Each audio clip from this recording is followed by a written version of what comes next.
John Crestani's success story is inspirational, and with that goal in mind, John has made it his mission to spread the word of freedom and to tell you that there are many ways to achieve your biggest dreams in life without having to walk into the modern problems of our society. During his journey, John has not only done a handful of TV interviews on CBS, Fox, and NBC, but he has also been featured by Forbes, Entrepreneur, Now This News, and so much more. Ladies and gentlemen, give me a warm hand in welcoming John Crestani. Awesome. Happy to be here. Hey man, how are you doing? I'm doing pretty good today. It's another beautiful day out here in California. Honestly, what I wouldn't do to go back to California again, man. You should see the weather outside my window. It's just been a terrible, cloudy summer. You want to send some sun over here? That'd be great. Thank you. Awesome, man. So I guess, to start off, for the people here watching this video, obviously they don't really know who you are. So if you wouldn't mind telling people a little bit about who you are and what you do. Sure. I'm an internet entrepreneur. I'm also a YouTuber, and I have an internet business. I don't have any employees or any technical skills, but we do about $7 million per year. And I like traveling. I'm really big into traveling the world, kite surfing, and flying helicopters. And as you do, that's it. It's awesome, man. So tell me, with everything that's happened and the success that you have now achieved, this obviously didn't happen overnight. And there was obviously a lot of things that happened in your life to build up, from the very beginning to where you are now. So I guess the question I have for you is, at what point in your life did you realize you needed to follow a new path, which is the one you're currently on? Yeah, definitely. It's definitely been a rocky road. Mm-hmm. I guess I was like partway through college. I was just kind of getting bored of going to college, frankly, and I didn't feel like I was learning anything, and I just felt like I was kind of being useless. And I had decided to take some time off from college and read a lot of books to kind of figure out what I wanted in life. And I read this one book which talked about, this guy was talking about how he was, traveling the world, and he had an internet business. And I read the book and I was like, that's what I want to do. I was basically like, I want to travel the world. I want to work for myself. I don't want to work for a boss or anything. Everybody works, in the corporate world just seems so depressed. You're living the dream, man. That's exactly, what, and it's very inspirational that you're doing that, because, I totally get that. I worked 7 jobs once upon a time. Awful working for other people who and you don't feel respected, and no. you gotta, and a lot of people don't seem to realize they're not only they're giving up their time that they could be using to focus on themselves, right? I worked 10 different jobs before, just side jobs and internships before I left college. And I wouldn't say there's a single one of them which, really made me, excited to get up in the morning and go to work. Yeah, I can relate with you 100% on that. And I think a lot of people can relate with that as well. So John, with all that in mind, tell us your story. What is the story of John Crestani? So I could start with how after I made this decision, which was like an epiphany at the time, I was like, wow, I could work for myself, and I thought it was so cool. Unfortunately, that turned into me, trying to start my own businesses over years. And I left college, and none of them worked out. And what I actually did, because I was so dead set, I told my family I'm going to be an entrepreneur. I told my friends I'm not getting a job. I'm going to be an entrepreneur. I'm leaving college. And I ended up, unfortunately, becoming a medical guinea pig. Ooh. And at the time, I thought it was really cool. I could basically, I was a human test subject, and it paid really well. I was making, maybe, after leaving college, I was making $6,000 to $8,000 a month to just kind of sit around in hospital beds. And there were a lot of cute nurses around, and they had Xbox, and all you'd have to do is like take a pill like once or twice a day, and the rest of the time you're just kind of sitting around and having your blood measured or whatnot. And for me, at the time when I was like 21 years old, I was like, this is awesome. I'm making I'm making pretty good money, and I can use all that money to like spend on starting an internet business. But unfortunately, I thought it was really cool, but the reality was first off, it wasn't good for my health. I'd end up throwing up sometimes, because these were experimental drugs. It was also really depressing because I really lost a lot of my friends during that process, and my family, I don't know, like nobody would, like conversations got weird because people, when people asked what I did, I felt too embarrassed to tell anybody that I was a medical guinea pig. And they're saying, hey, John, you left college. Do you have a job? And I'm just kind of like, no. And they're like, what are you doing? And I'm like, I'm trying to build a business. And they're like, how's it going? And I'm like, it's, I'm trying. And everybody just kind of, so family members stopped talking to me. I was seen as the black sheep, and whereas everybody else that was leaving college, they're talking about their jobs they're getting, or they're saying, oh, I just got this internship at this really good company, and I even remember, but it was so weird because I was getting ostracized by everybody I knew slowly but surely because I was just failing and failing and failing. And I remember one time when I was at some bars with some of my friends, and a girl asked me what I did, and I thought it was kind of funny that I was, that I made money as a medical guinea pig, and I said, I'm a human test subject, and I don't have to work a job, and she just looked at me and she said, that's pathetic. Ooh. And I was like, ooh, damn. Yeah. Ooh. And for people who've watched a lot of my content know I've been through some bad dating situations. Oof. That's rough though. That was rough. And and there were a series of situations like that happened with girls. I mean, I was renting an apartment for $500 a month, with I was subletting a room from somebody who was unfortunately addicted to drugs. I guess that's why the room was so cheap in Santa Monica. But for me, I was in and out of hospital, so I was like, oh, I just need a place to store my stuff. And I remember bringing a girl back there one time, because once again, I'd met a pretty girl, and I was like, I was kind of stoked. We kind of went on a date, but then we came back to my place, and she sat down on the edge of the bed, and then she told me, I'm feeling sick, or she had some excuse like, oh, I have a stomach ache. And I was just like, this was going down, and she thinks my situation is so pathetic that like she's just bouncing. Right. And that was, that lack of, dealing with all of that, losing friends, losing, being kind of the black sheep of my family, and, girls just not digging anything. And I'm a 22 or 21 or 22-year-old guy.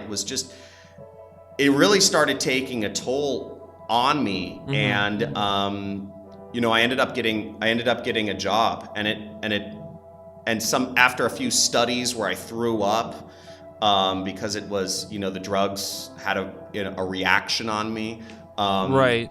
I kind of realized that this is, I gotta be realistic and go get a job, because it wasn't working out as an entrepreneur.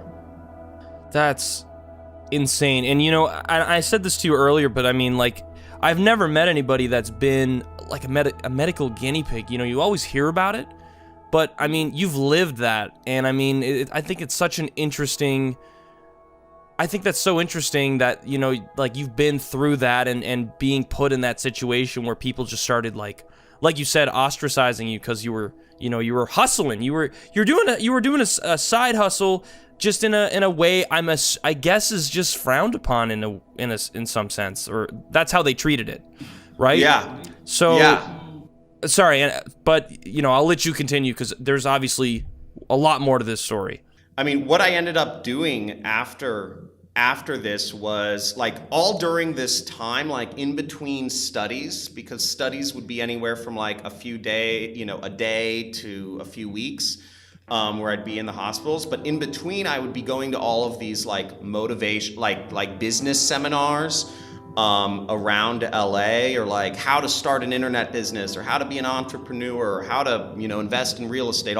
Anything I could go to. There's guys on stage saying, hey, you can make a ton of you can make a ton of cash, like do this or do this. And I just went because they were free, and I was hoping to learn something. But through going to all of those things, I ended up meeting a few people that were kind of regulars, and I remember this one guy. His name was David Yeager. He was Jewish, he had the curly, we kept in touch via email, and I said, hey man, do you know anybody who has jobs? I'm looking for a job, and the entrepreneur thing isn't fully working out just yet. And he had a job in an internet company, which was great, because I was trying to learn how to start an internet company. Mm-hmm. So I was like, oh, this is a great situation. And I said, yeah, I'll go to work for the internet company. And I got hired there, and I did pretty, I started, I really took, like, I was still kind of running my I was trying to figure out how to run a business, start my own business on the side. But I kind of focused on doing really good in the job as well, and learning everything I could about how to start, an internet, my own internet business. Mm-hmm. And, 2 years went by. I moved up into, I got a better job offer in another company. I'd become the director of marketing. I had, employees working underneath me. I had an assistant, and I started doing pretty well because I was learning very rapidly, and I already had a base of knowledge. So, I was managing, what I was doing was I was managing people's ads on Google. I was managing other businesses that wanted to advertise on Google. I was placing their ads and writing their ads and editing images and creating websites. Mm-hmm. And I got really good at it. And I remember I had made, the last 6 months before I quit my job, I went to my boss and I said, hey, I won't use his name, but I said, hey, can I set up a meeting with you? I want to talk about my future here. And we had a meeting, and I had made this guy about $800,000. I'd made his company and him personally about $800,000 profit in the 6 months that I'd been working for him. And we both knew it was a lot of money, and we both knew that I had become an invaluable employee mm-hmm. to the business by just how good, I was doing at marketing his clients. Right. And I went to him and I said, hey, I'm wondering if there's a way that, I really like working this job. I feel like I'm doing well. I'm wondering if we can have some sort of like incentive plan or bonus, or if I can get a raise, because right now there isn't anywhere for me to move up in the organization. I'm already, I want to have a path to grow because I'm really liking this. And I remember he listened to my spiel. I had a little kind of presentation, and it was very, very reasonable, and I didn't name any specific numbers. I was just looking for some sort of incentive plan or something. And I remember he's sitting there, and he's sitting back in his chair, and he's very kind of big, and he's got a lot of extra weight in him. He's got big guy, just scruffy, and he looks at me and he says, "Or else what?" Wow. Really? And I had prepared for 2 weeks for this meeting, and I talked to different people. I talked to my parents. I said, what do I do? I'm gonna ask for a raise. And they said, be prepared for any question he throws at you. He's gonna make you justify it. You're gonna have to really be prepared. And I was prepared for every other question he could have said. He could have said, oh, what justifies this? Or why would this help? How would this help the company? Or I was prepared for everything. And except him saying, or else what? So he just completely shuts you down. He just completely shut me down. And I was just personally, I wanted to reach across the desk and strangle his fat neck. I quit! Yeah, I know. That's what I wanted to do. But what was going through my brain was everything that society had taught me, growing up was, it was, go to school, get good grades, take AP courses, get into a good college, pick a good major, do internships, get a job, arrive early, stay late, work your way up the ladder. I was doing, and I had briefly, I had given up on my entrepreneurial dreams, and I had just gone with the plan, what I call, option A. And I had gone with the plan, and I was there inside of me. I was like, wow, I might actually have a future in this, this kind of normie, I call it the normie system. And it was just a shot back to reality. It was no, it was yeah. There's no opportunity for you here. And I don't know if my experience was just bad, but it left me so confused and depressed because I had been getting so excited about I was suddenly respected again, and I thought I was having success after having so many years of failure of I was making a little bit of money. I was the director of marketing. I was making above average salary for my age, definitely. And I had an assistant, and I had a little modicum of respect, and people were, thinking I'm a little bit important again. And it was just sad hearing that there was no future there. And but in hindsight, it led me back to what I believe my true north is, which is really, I'm, being an entrepreneur, and, it really brought me back to that. And, I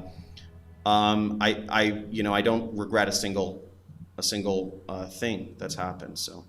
Well, I think I really respect that. I can't say I ever got in a situation like that where, a boss shutting you down after so much work that you've put for them. But, I definitely know what it's like to feel oppressed and unappreciated in a way. And, for people just not to respect you, especially in the workplace. And I think there's so much opportunity for everybody, but, like you said, society just teaches you how to live a certain way that's almost just oppressive to your dreams. Yeah. And I think, there was a moment where, you know, you finally, so like something snapped within you, and you just kind of woke up and realized this reality is just kind of like not how it should be. It's not, you know, it's based on what was happening in the 50s, the 60s, you know, it's you know, the world is so different now, you know. It used to be people have a job for 40 years. So, you know, I guess, yeah, you know, at that point, you know, that when I went home that day, I decided, you know, I said, I'm going to quit within 3 months. I'm going to quit this. I'm going to fight tooth and nail. I'm going to create an income. You know, I'm going to really get my business to make me enough money to quit my job, you know, my side hustle. And I rededicated to myself to that, and I did it. You know, I quit my job 3 months later, and the rest, you know, the rest is history. You know, I'm living a good life now, and but I really believe that I really believe that there's more than just one path. You know, it's not just to go to college and get a job path. I believe there's more paths open to people that people need to explore, because I believe that one path is being sold to, you know, the rest of the world as the only path, and that's not true, and it's not for everyone, and it's not true, and there are other options available, I guess, is, you know, the big thing that I learned, and I you know, maybe some others will take from this as well. It's amazing, man. You know what, John? You've said so much, and your story is, not only is it relatable and unique, but it's super impactful. And, you know, that leaves me off, I think, with the very last question I have for you, which is, sure, what impact do you want to have on this world? I'd say, you know, I'd say I want to, I like challenging paradigms. Okay, I really like challenging the norm. I think I've traveled so many places over the world that I know that this society that we live in, and here in, you know, America or Canada or whatnot, it's not the only way to live. And I personally believe, you know, as a YouTuber, as a teacher on YouTube and whatnot, I'd like for there to be a general consensus understanding that when you turn 18, college is not like, you know, the ultimate thing to do. There's more options than that. You know, you can self-educate, you can work, you can do trade schools, you can, you know, be somebody's apprentice. You could do, there's so many other options available. College is just one. You know, so I want to let people know that the world is wide open. The world is wide open. Whatever, you know, what you want to do, you can do. There are options, but it does take hard work. I'm not going to say you can be anything you want to be and you'll never fail. I'm saying it takes hard work, but it is possible, and there's multiple ways to get there. It's not just you know, it's not just a work your way up the ladder type of situation, because I think that didn't work for me, and I don't think it works for many people. Amazing, man. Well, John, thank you so much for taking the time to have this interview and, you know, share your wisdom. I mean, I'm learning. I'm just sitting here in awe listening to your story, and honestly, I have nothing but respect for you, man. You know, I think you really walked a bumpy road, and you finally came out the other side. Not that I'm saying that it's over yet, but, you know, I think you've really climbed high up the mountain, and I really respect that. And I definitely think that you're going to impact a lot of people in this world with your message. And with that being said, you know, guys, if you guys are loving what John is saying, John has incredible advice, knowledge, all sorts of things that you should definitely check out, which you can find over on his YouTube channel, which is John Crestani's channel. Subscribe. The link is at the top of the description, guys. Go over there, check it out, watch his fantastic content. And yeah, John, again, thank you so much, man. It's been a pleasure. It really has. Hey, thank you. I admire what you do as well. I love the channel. Thank you, man. Thanks. Awesome. All right, guys, thank you so much for watching. Don't forget to go over and check out John Crestani's channel. and I'll see you in the next video. All right, guys, take care and have a great day. See ya!